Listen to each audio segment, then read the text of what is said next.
Step 4. Interrelations. The next section describes the list of interrelations between the variables. In contrast to the usual architectural concepts, all interrelations are represented according to the principles of neurophysiology, which typically does not work with mathematical correlations, but via multicellular and time-critical impulses. Impulses describe effects in distinct qualities, like type, latency, strength, duration, and profile. Furthermore, this neural architecture describes not only point-to-point interrelations, but also point-to-interrelation interrelations, resulting in a highly sophisticated and reality-based concept.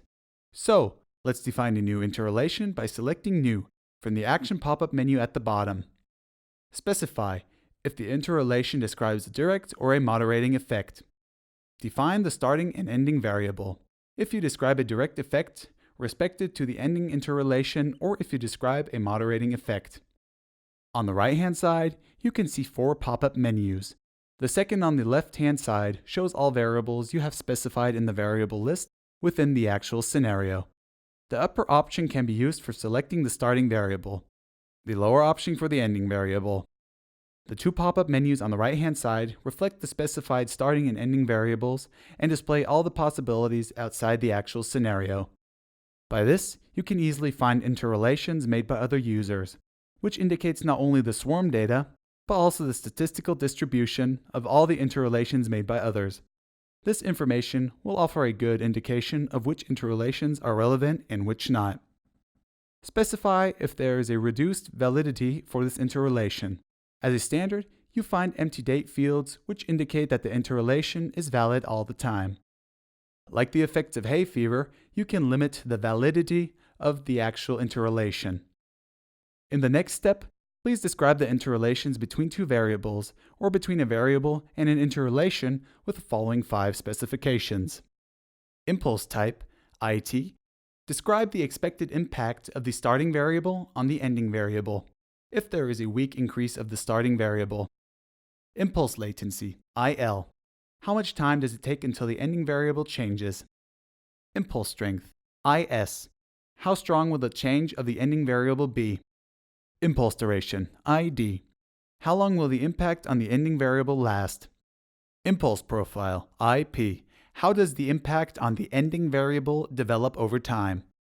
Describe the quality of the effect in the description field 1, when the starting variable is in an increased state. Indicate the quality of the effect in the description field 2, when the starting variable is in a decreased condition. On the right-hand side, you again can see several grayish fields. These fields indicate the mean average values, deriving from other NOSCO users. The data represents the swarm intelligence, which forms an ideal basis to find the right values for the corresponding specifications for this interrelation. NOSCO offers 3 possible impact measures, depending on the activity of the starting variable. If the starting variable has a weak variance, the impact on the ending variable might be different than if there were a strong starting variance. As an example, we can look at the impact of the GDP, gross domestic product, of a state on its unemployment rate. The higher the GDP growth is, the lower the unemployment rate will become. In some cases, all 3 impact measures may be the same. In other cases, they might differ, or even may show paradoxical effects. As an example of a paradoxical effect, we can analyze the impact of caffeine-dependent people on their respective ages. Whereas caffeine makes young people awake, it can be used as a sleeping medication for older patients, which is known as the paradoxical effect of caffeine in medicine. Now, save the record by clicking the OK button.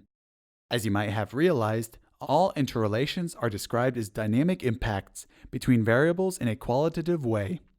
The quantification happens at the end of the analysis process, as we will see later. As already described, NOSCO differentiates between variable-variable and variable interrelations. An effect can exist between 2 variables or between 1 variable and 1 interrelation, which in itself connects 2 other variables. As an example, we can analyze the impact of spring as a starting variable to hay fever as an ending variable. The effect is unidirectional. It goes from spring to hay fever, but not vice versa. This means that spring can cause hay fever, but hay fever cannot cause spring. Rain, as a third variable in this scenario, influences the impact between spring and hay fever. Rain has neither a direct impact on spring, nor has it an impact on hay fever. It only influences the interrelation between spring and hay fever. The more rain, the heavier the impact of spring on hay fever will be. All interrelations are unilateral. This means that the direction of the impact goes from the starting to the ending variable, but not automatically reverse. In case you want to establish a back loop regulation, where the addressed ending variable has a backward impact on the starting variable, you must define a second interrelation with its genuine impulse qualities and descriptions. In case you want to establish multiple impacts with 2 or more impulse peaks in different time frames, you also need to define multiple interrelations.